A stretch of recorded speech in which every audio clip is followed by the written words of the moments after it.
This is the Work Smart Hypnosis podcast, session number 197, Tracy Barrett Adams on Hypnotic Expectations. Welcome to the Work Smart Hypnosis podcast with Jason Linett, your professional resource for hypnosis training and outstanding business success.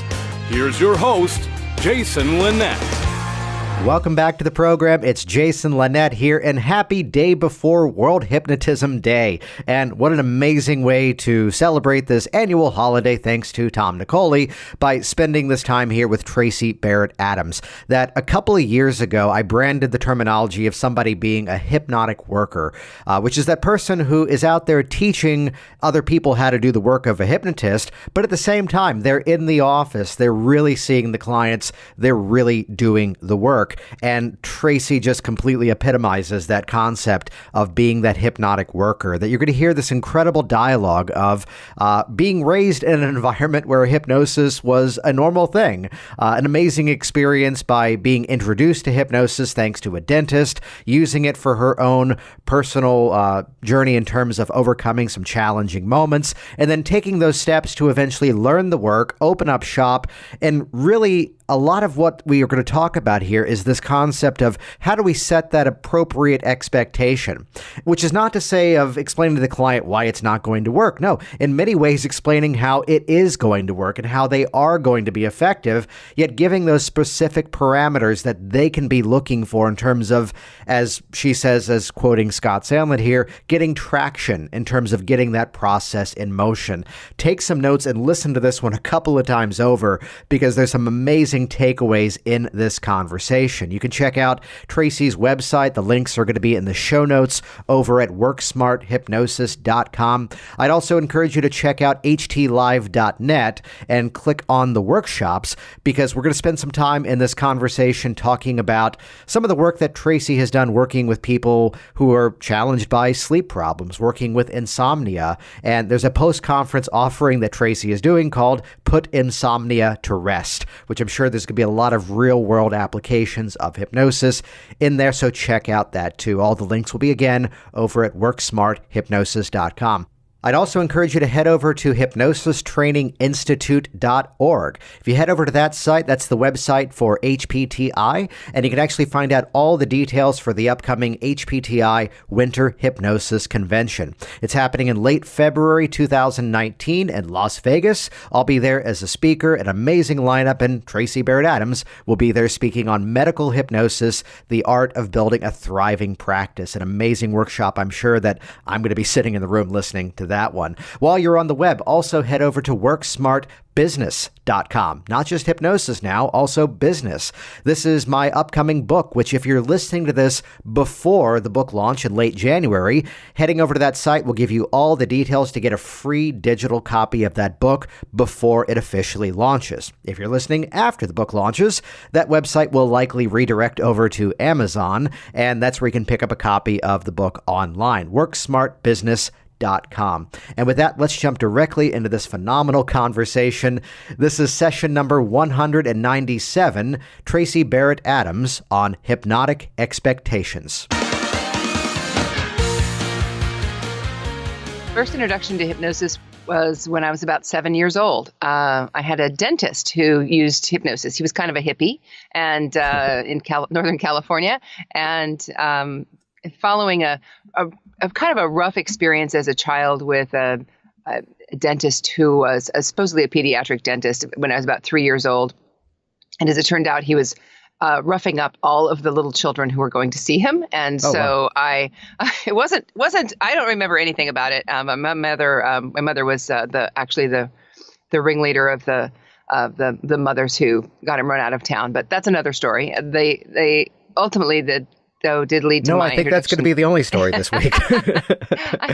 It did lead to my introduction to hypnosis because after that experience when I was about 3, I refused to go to the dentist. I just, I would wake up every morning and say, do we have to go to the dentist? And my mother would say, no. So, but years went by and she knew she had to create some method for me to get my teeth cleaned. And she found a dentist about 2 hours away who used hypnosis instead of Novocaine, and he seemed like a really nice guy. And so my mom and I went to the dentist about 4 times. And I would sit in the dentist chair. My mom would sit there. The dentist would put me into hypnosis. He set an anchor over the course of a few sessions. He set 3 anchors, little buttons on my arm, one that would make me completely numb in my mouth, and another that would cause me to stop salivating, and another that would completely stop the peripheral blood flow in my gums and my mouth. And then I was really behind on my dental work at this point, so I needed to have quite a bit of it done.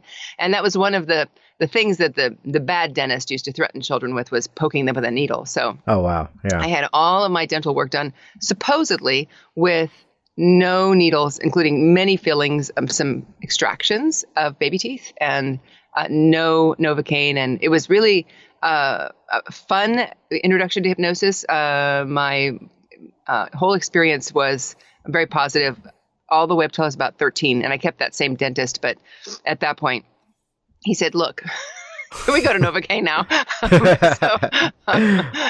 It just was taken, it took a little, as I saw him less often, it took some time to reinitiate the whole thing every time. So, and then when I was also, so the time went by, and then in my 20s, I also had a more, I think, serious application. I had a traumatic experience that, like sometimes they do, instead of getting better over time, it just continued to get worse and dominate my life. And just really stumbled upon a guy who I thought was a psychologist, which he was a psychologist, but he was also a hypnotherapist, and he did a single session life changer for me. And I walked out of there, thought that was interesting. And about 2 weeks later, I realized that the lights had come on. So it was transformational. And so those are my first experiences as a client. And then several years later, I met a person by chance who was a hypnotherapist. I was at a turning point in my life and looking for a career that would be more satisfying than what I had been doing. And just immediate light bulb went off. And I said, well, that's what I'm supposed to do. So. Wow. That's amazing. So we kind of jump around here. How have those 2 specific experiences, would you say, influenced the work that you're now doing? Oh, totally. That was when I got into hypnosis. I knew immediately that I wanted to work with pain. That was my goal. I wanted to work specifically really with end of life pain, because I'd been through some experiences with my dad at the end of his life that I really felt that was a great connection that ended up not being quite the direction I went. But just from the practical standpoint, it was easier for me to create that niche for working with just more chronic pain. I was also a person who had migraines for years from the time I was a teenager, and I, without knowing it, had used self-hypnosis to deal with them. I didn't know that's what I was doing until I became a hypnotist, but then I discovered, oh yeah, that's how I've been resolving those migraines, and why I don't have them anymore is this self-hypnosis process that I taught myself. So I began specializing in more on the neuro side, and that's really the direction things went. But I would say that my sort of side focus that I don't market to or talk about a lot is I do a fair amount with people who are maybe also working with a mental health care team as well, but processing trauma.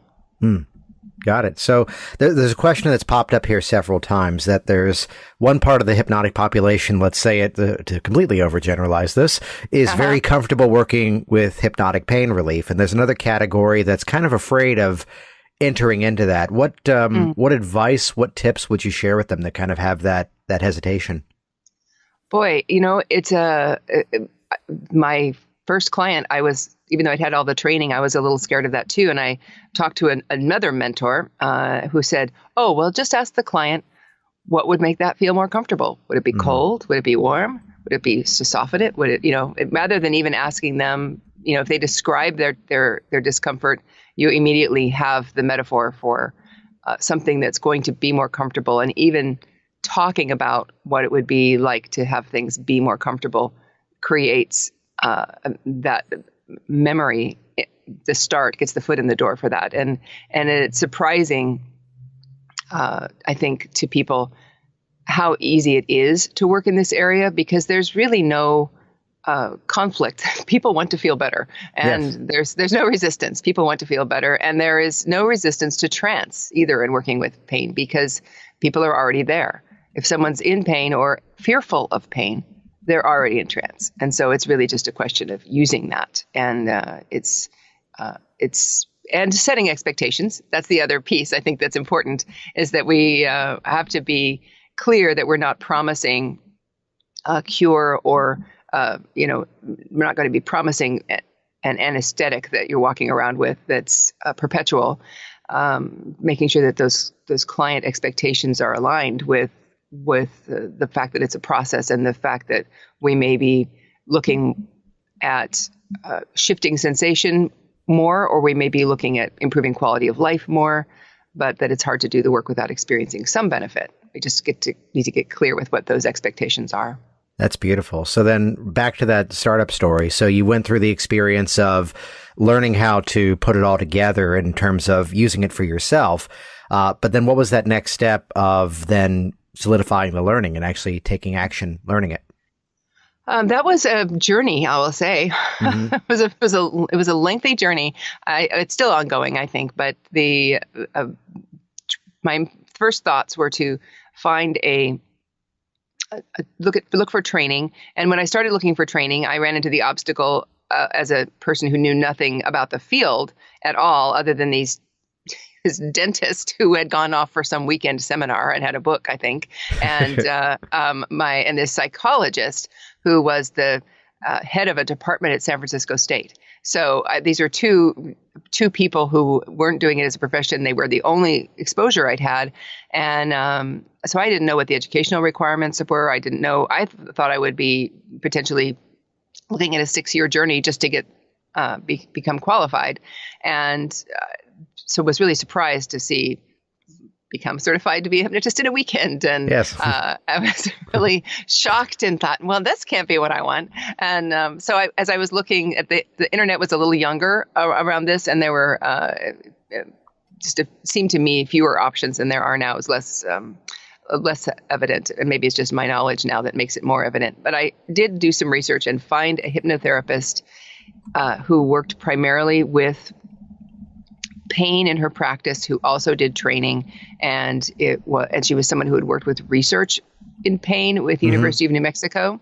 And my family was in New Mexico, so I traveled down to New Mexico and really worked with her one-on-one for a while, and did my initial training with her and did my medical certification with her. And it was limited because it was working with a single individual, and so her style, which has ultimately turned out to be much different than my style, nevertheless, it was very concentrated in a I think a good concentrated way. It was because it was so individualized. And then from there, I went off and kind of traveled the world and did every training I could get, and I bought everything on video that I could find, and I worked a lot with mentors. So I did a lot of one-on-one for the first 6 months or so that I was seeing clients. I probably was on the phone with a mentor every week at least, just consulting either about specific clients or talking about how things were going.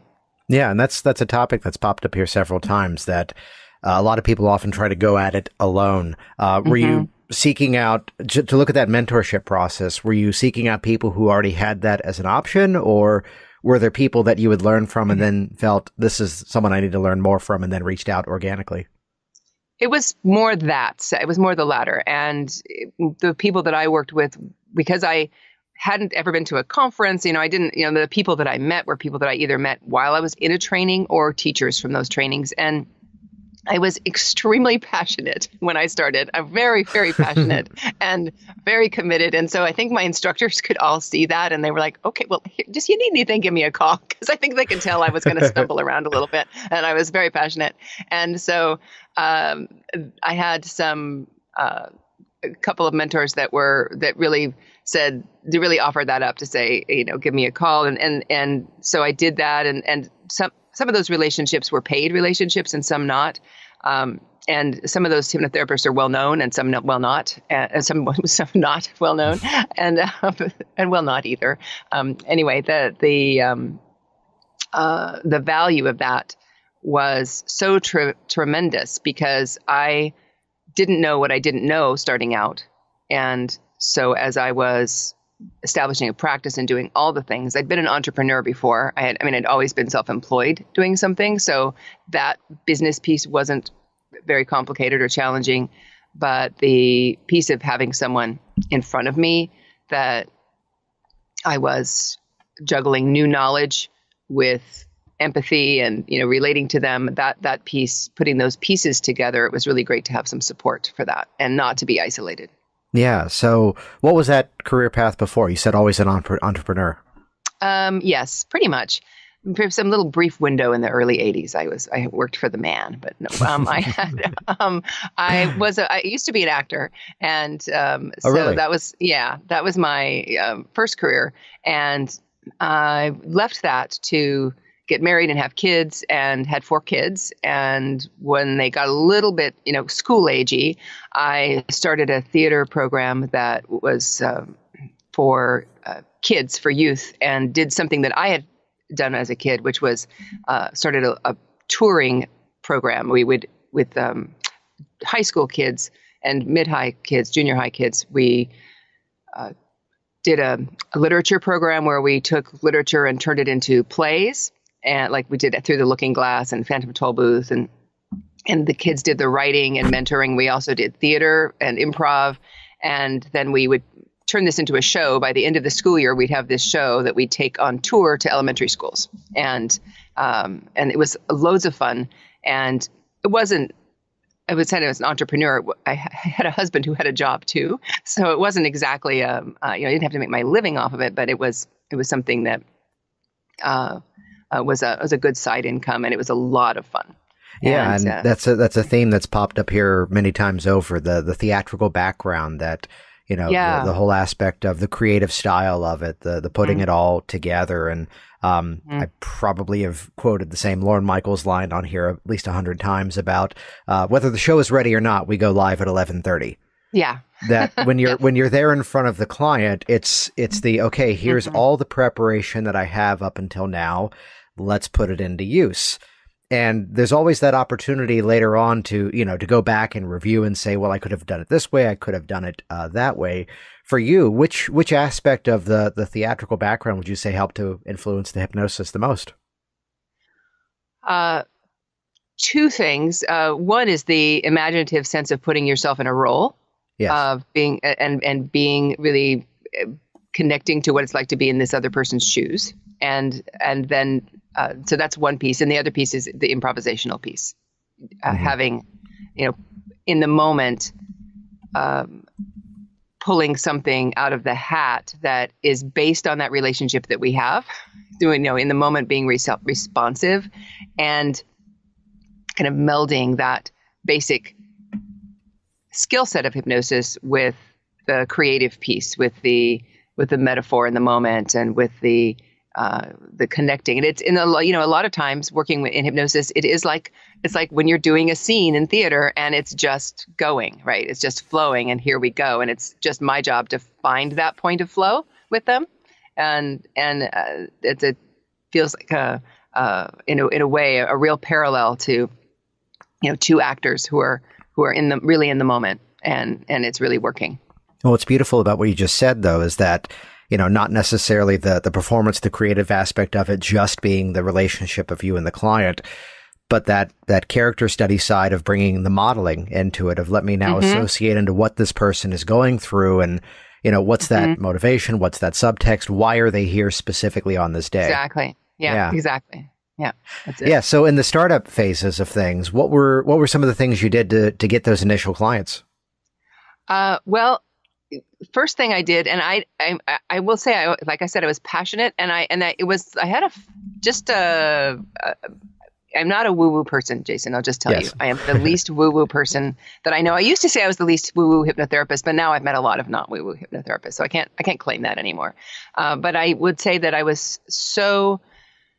I really took a big leap, and so I needed to make it work. I just really needed to do that, just on a lot of levels, and I had nothing better to do than make that work. So I did what I did. So the first couple of things that I did, just on the kind of from the external side, is that before I even got my certification completed, was still a few weeks away from that, I already had a website completed that I really liked.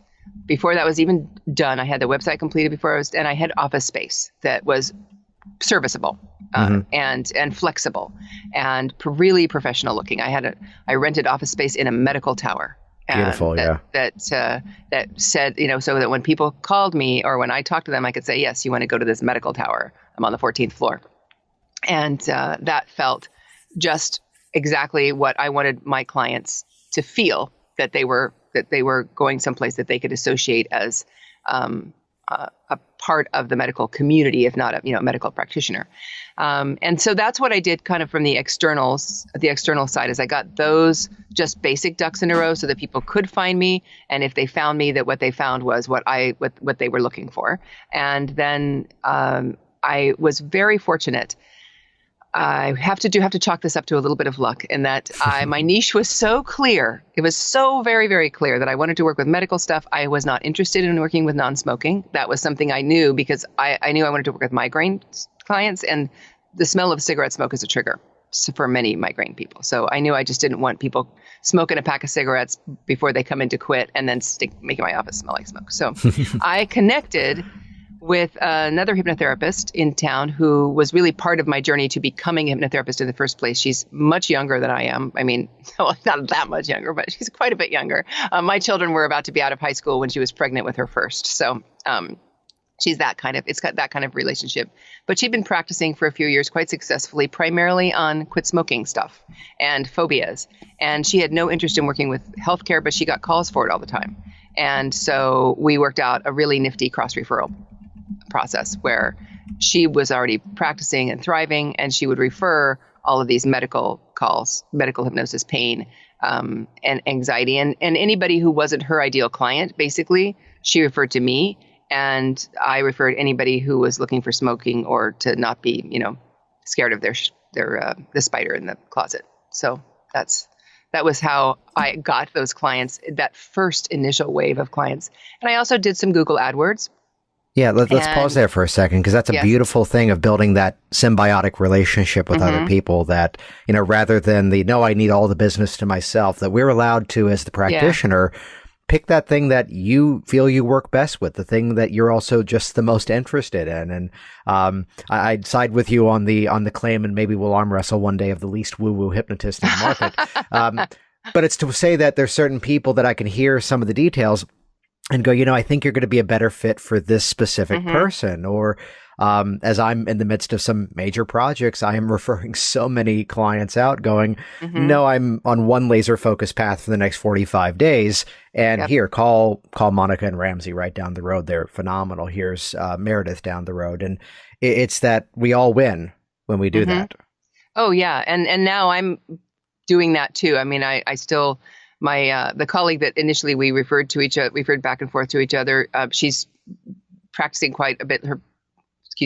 That hypnotherapist who was referring quite a bit to me, we no longer really, we cross-refer occasionally, but she's changed the nature of her practice a bit as her kids have grown. She's just not practicing as much. And so, but I don't depend on those referrals now. I have my own, and I refer out. There's a practitioner or a couple of practitioners in Seattle that, because again, I'm so laser focused on some of these other projects that I'm working on now, that I am not interested in working that 5-day client week anymore. So I am referring to a practitioner who's newer and awesome, and is really eager to, and also very passionate and eager to learn some things. And my experience in terms of competition in Seattle is really been phenomenal. When I began practicing, I think there were 3 of us who were really making a living when I started practicing. A few of us who were similar to me, who would have maybe been looking at the same ideal client. And now there are probably, I would say, 20 in Seattle. Yeah. And business has not diminished a speck. And I think that's because it's not really competition. It's normalization. It's the more hypnotherapists there are, the more people know about it. Somebody else's advertising is contributing to the pool of people who are being exposed to hypnosis. And it's all working together. There's a quick funny anecdote here. I'd shared the similar through line that, back about 9 years ago, it was about maybe 4 or 5 of us in this area. Then it became 3, and now there's a couple of dozen. And it changes the dynamic of that decision as to, do I do hypnosis, yes or no? Or do I, or instead it becomes which one do I work with? Right. And there was a funny dialogue that popped up just by way of just Facebook Messenger the other week where, without overtly saying the name of the person, of course, it just became clear that this one very specific person was calling all of us and was making one very specific request. And I finally got the message from this person going, oh, I booked with this person who's actually one of my students who, oddly enough, is in the same office complex that I am. And just that place to go, great, you're going to do wonderful work with her. She's phenomenal. To send that support over, that, again, it really is widening that perspective as to this is the work that we do. You mentioned there, getting into the online world, that bringing some of the work into Google AdWords to get clients too. I don't advertise on Google AdWords anymore for my practice. I did for a long time, and then it was costing me a lot of money, and I thought, well, I must be getting a lot of clicks because this is costing me a lot of money. And so I can't remember what exactly happened. Oh, I think I took a break. You can stop Google AdWords, and I was going on vacation or something, and I was really booked out for a couple of months. And I said, well, I'm just going to stop this for a little while because I don't want to pay for it right now. And I stopped it. And I saw absolutely no shift in the calls or the emails, and just nothing changed. And so I thought, well, okay, I won't do that. I'm done. and so I don't do it anymore. And also we were, oh, that's right. I remember we were in the middle of an email exchange where they were not liking my website because they felt there was some of the wording that I was using that they didn't care for. They wanted me to change for my advertising, and I really didn't want to. So I felt that I was speaking truth on my website, and so I was pretty committed to that, and that was part of my decision based on other things that were going on, that I could just afford to stop that for a while and then have not looked back from that. I still do use Google AdWords for my hypnosis for childbirth classes. I do just a little bit, about $100 a month. Just no question that I am on I fill the entire first page of Google for, if you look up hypnosis for childbirth in Seattle, I think, well, maybe not the entire, there's a couple people maybe popping up on that first page, but I'm a lot of it. Yeah. It's mostly me and my colleague Kira sometimes pops up, but she and I have partnered together with the hypnosis for childbirth for years. So that's still me. And, but I do run that ad. It's just like, I just want to stay at the top. Right. Yeah. No, I'd share there's Google AdWords Express, which is the local map-based listing. I turned that off a while ago, and I may play with a strategy at some point in the next couple of months for some reasons I'll mention here in a moment. But the specific language that Google is looking for there, anytime there is any testimonial, well, at least has been my finding, that they want to see the results may vary statement. Which when they came after me for that, which I'm playing the game at all times of guinea pig to go, well, what would happen if I do this? Okay, so I'm booked out, but let's play with this and see what happens. And I've got a campaign that's currently running just for stop smoking. And it's not amazing right now, but it's bringing in enough that I can keep it running. And if anyone wants to see the specific language that I got Google to approve, if you go to virginiahypnosis.com and just look at the footer of the site, adding that was enough to get the approval in my case. But yeah, it's a game that's changed differently. Even the way the keywords are set up, it's constantly changing. That I had 1 month that I spent way too much money because my keywords were all set up incorrectly because I was doing what was sexy 8 years ago, and apparently that changed. Yeah, that's the thing. But you brought up something there that's absolutely critical, that, you should be able to test what you're doing and track it and see if it's actually working. And sometimes being willing to turn something off to see what happens is sometimes the only way to go about doing that, unless it's a specific, confirmation page or tracking page, different ways of going about it. Yes. And I have my experience with doing any kind of advertising for the local market. It's been, everything I've done has been helpful. And when I've stopped doing it, it's been okay. And now I'm exploring what it looks like to do marketing for the more national and international market. And I can tell you, I know nothing about that. So I'm looking at exploring. Yeah, the more specific you can get, the more you can play the game of who else would be interested in this. Right. So I can give the reference that the book I've got coming out in January, it's specifically filling a gap that was left open between two major books in the business industry. So that will be the audience that I'll be targeting, which that will introduce the hypnosis to them as opposed to leading with the hypnosis. And little quick fun fact with Google AdWords, and this might have changed in the last 6.5 years, and I'm about to find out.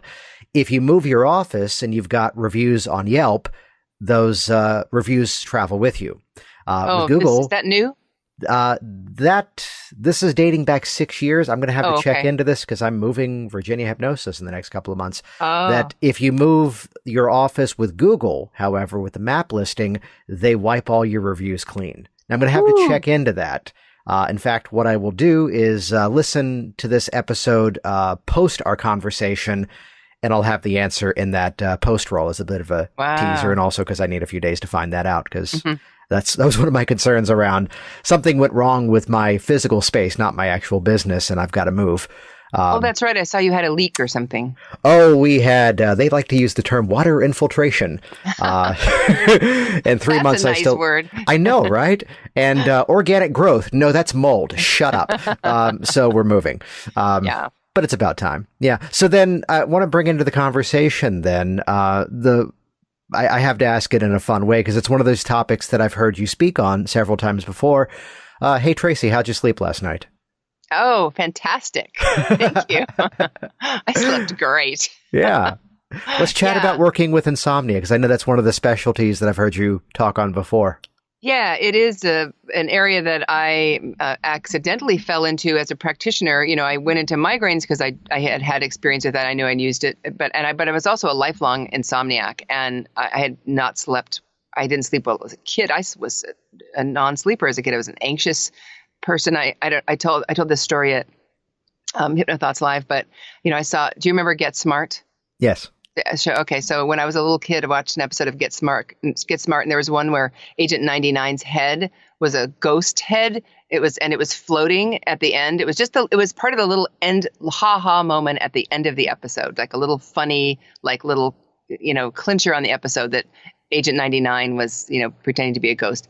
And I spent probably the next 3 months not sleeping, waiting for Barbara Feldon's head to float into my bedroom. So I was a real anxious sleeper and would go for nights and nights without sleeping. And it was just pretty chronic and unsolvable. And then after I got into hypnosis, once I became a hypnotherapist, I thought, well, maybe I can use this on myself. And I did. And it was like, oh, I can sleep now. It's amazing. And I just thought it was me. But what I was seeing so often were clients who were dealing with the issues that I was primarily working with them on, migraine or you know, other kinds of things. And they were also not sleeping well. And so I started working with them, giving them some resolution with their sleep. And then they began referring people to me. They would tell their doctors that they were seeing with pain. Well, I'm still like, you know, I still need this medication, but I'm sleeping so much better. I feel so much better. So I developed a program around it that is pretty reliable. And the big thing that I see with working with insomnia, or that I've heard from hypnotherapists, is that people come in for that hypnotherapy session and maybe they get a few things can happen is that if they've had a chronic issue, they might find that they resolve whatever that was that started the sleep problem. They might get to the absolute bottom of that, but the body is still really in the habit of being awake. The body is still really good at staying awake at night. And so we need to retrain that body. And then the other piece is that people are, you know, usually sleepless for a few different reasons. One is that body piece. And some, though, is that people have trouble with anxiety. They're worried about things that are maybe going to happen in the future. Also, nighttime is one of those places where feelings of shame and regret about things from the past really rise up and can, whether we're even consciously thinking about it or we just get that bad feeling. And so working with some thinking strategies, some emotional strategies, some stuff that we do in sessions, and then a lot of what happens between those sessions. And I will give clients, my program that I have is, you know, actual hypnotherapy piece. It's completely client-centered. It's whatever we're needing to do to resolve the core issue. And a lot of it is about ways that they're retraining themselves to think about rest and think about sleep. And the root of it is that we set the expectation not to get more sleep, because the stakes are always really high about sleep, right? It's like, I got to get sleep. I got to get to sleep. If I don't get to sleep, my life is going to suck. And so they're future pacing at night while they're not sleeping, having a rotten day the next day. And they're future pacing the results of not having slept. And so we work with, well, let's shift to that. Let's lower the stakes and just make it about, at first, just make it about feeling better tomorrow. Whether you've had 8 hours of sleep or 8 minutes of sleep, that it's about feeling better.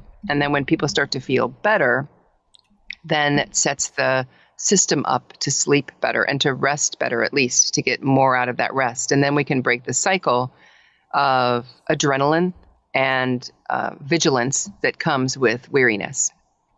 That expectation part of the conversation is amazing.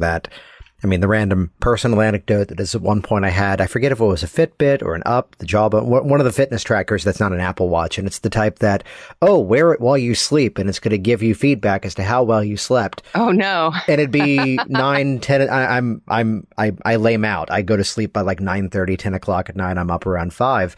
And here's the day that's like 11. I've been up for a while. I've been getting things done. And I look at the app and it says, your sleep quality. And it gave like a grade rating of a C-. And suddenly the day just fell apart. Suddenly you're exhausted. Yeah. It's like, no, wait a minute. I was feeling good up until I got the grade. And I returned that thing for that reason.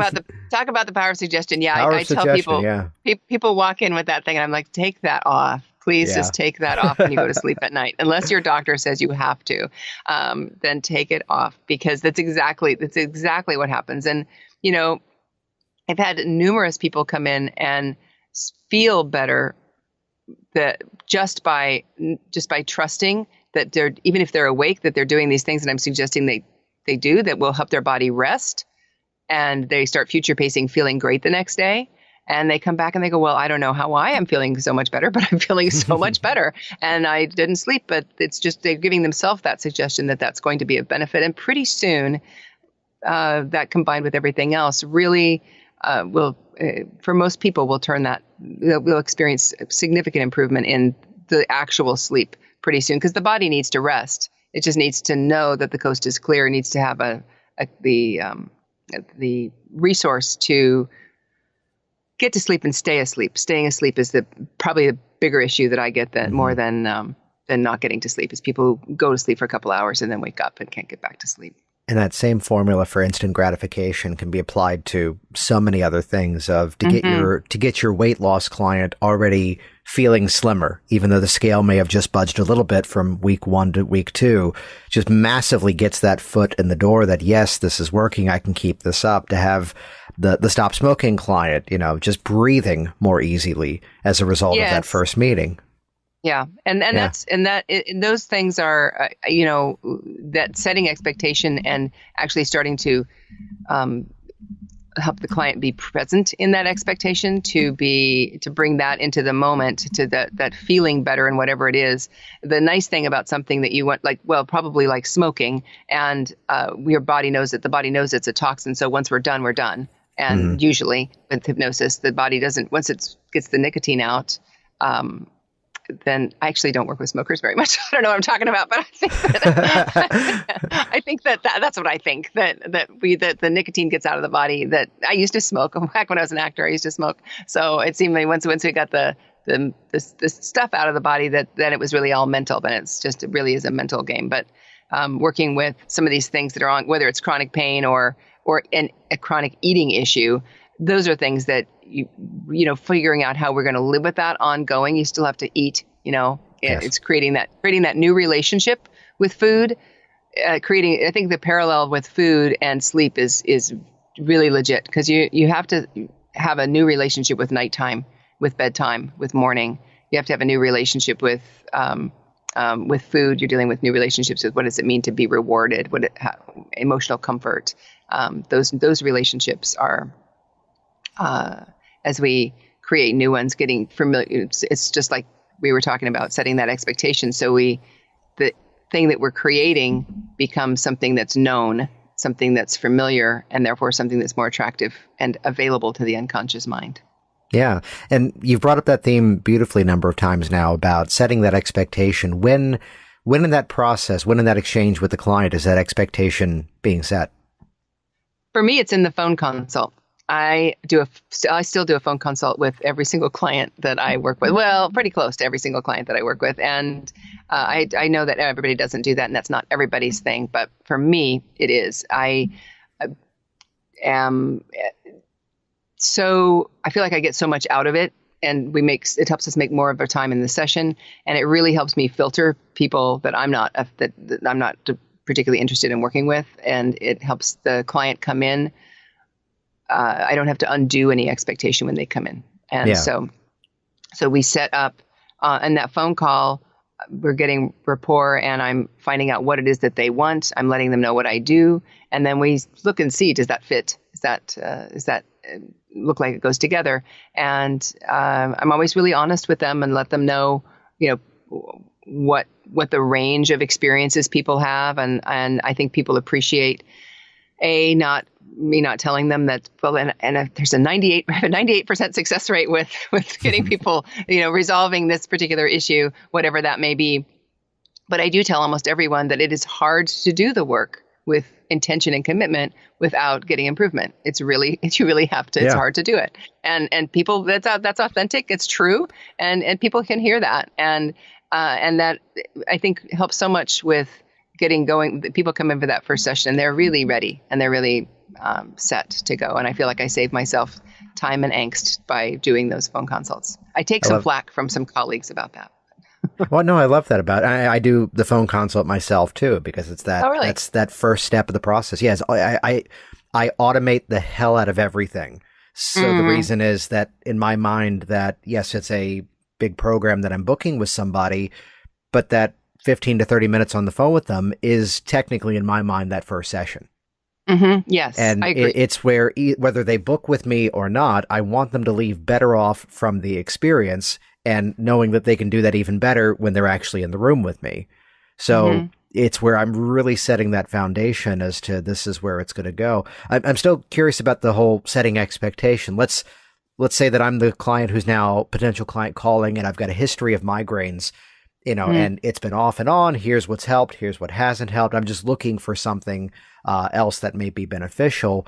What are some of those expectation bullet points that you'd be sharing? First of all, I would be listening Yes. before I even looked at setting up that expectation. So Nice. I would be listening to what is this person hoping for? What is their heart's desire? I'm not going to set up expectations around things that they're not even interested in or aren't looking for or have already, expressed that we're, aligned. So just from that standpoint, I'm really listening for the part of them that's hopeful when they're calling, and I speak to that hope and say, well, this is where we could go with this. So let's say somebody's calling for migraine, and I'm fortunate that I have a couple of neurologists and one hospital system where the neurology department will refer to me. There's a big crackdown on opioids. And so there are some migraines that are so severe that nothing helps but an opioid, but a heavy drug. And so unfortunately, those are the clients that are mostly getting referred to me by the headache clinics and I say unfortunately, because those are the people with the toughest situations to intercept. People with the migraines that respond really well to the most easy medicine could also probably resolve their migraines entirely with some self-hypnosis like I did. But that's another story. Anyway, so people call, and if they've got this intractable situation, I will quote, I'll do some version of somewhere in that conversation, probably do a Scott Sandlin quote and say, well, what we're looking for is measurable improvement. And it's generally speaking, we're going to look for traction to measurable improvement. And you're expressing your situation is like this. And so we'd be looking for that 15% improvement to let us know we're on the right track. Nice. And people will usually say, just like Scott Sandlin said, that was one of the first trainings that I took when I was looking for that extra training. And it was a training with Michael Elner. And he said, most people will say, 15% is pretty good when you're in a lot of pain. And that's a big quality of life improvement. And that's exactly, I say that and people say, okay, that sounds good. and which is really different than probably what they thought they were going to hear. They might have thought if people come and sit down and they don't know, they might think, oh, can you fix that? Can you just fix it? And it's not to say, and I will usually say in that conversation, I will say it's a big range of experience, because I want people to expect the best, because in fact, some people do come in for working with migraine and it fixes it. It's some people, because people who work with migraine are also really good at self-hypnosis. It responds exquisitely to self-hypnosis. And some people come in and have had a lifelong history of debilitating migraines. And some of those people, within a very few sessions, are able to get out in front of them virtually every time and create a real resolution. And so I tell people that. I say, this is one end of it. This is one side. And then on the other side, there are people who really, it just doesn't seem like it's the right process for them when we get into it. And those are the sort of the two ends of the range of experiences that people have.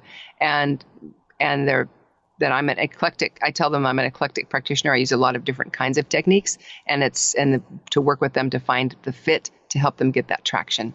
And so, I'm just really, I think not trying to sell people a cure in that expectation time is really helpful, especially for people who are constantly being barraged with, try this herbal remedy, that's going to do it.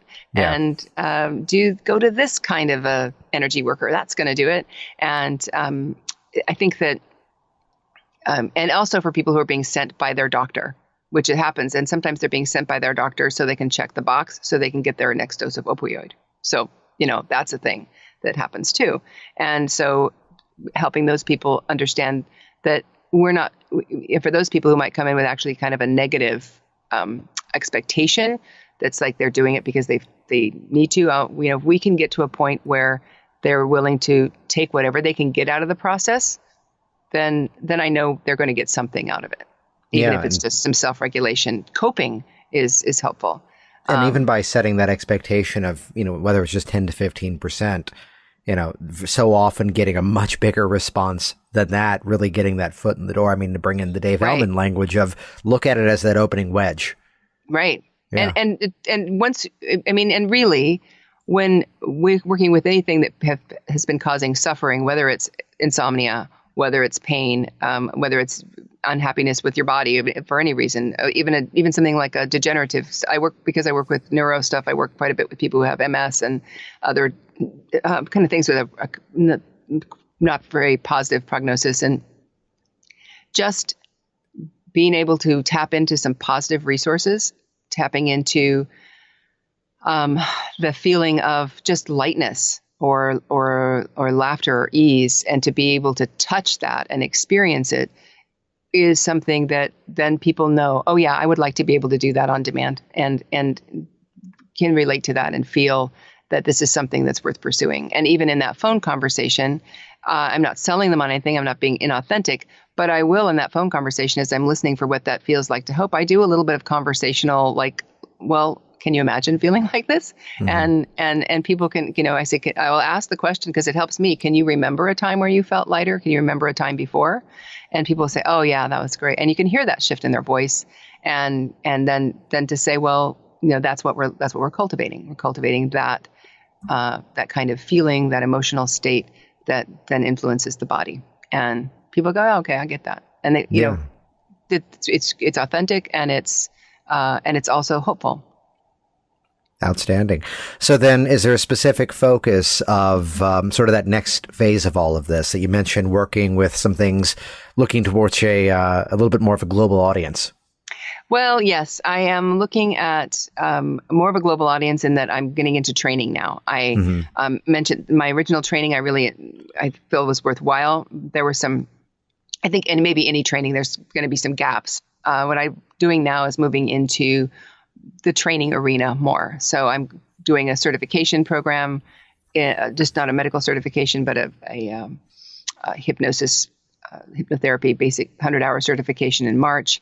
And I'm doing more online trainings and training. One of the things that I found in Seattle I'm doing more of is just on the local level is training therapists and a couple of doctors on using hypnosis, like my dentist, doing little weekend things like my dentist must have taken. And just on a local level, kind of on request, but I'd like to do that on a broader scale as well. And so that means gearing up the passion to say, yes, I'm going to do that and figure out what that looks like to launch into that arena beyond just beyond the content creation and into putting it out there.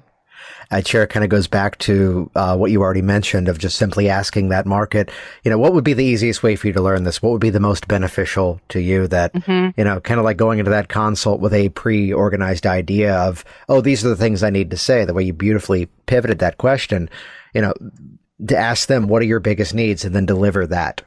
Let the audience tell you what they need. Right.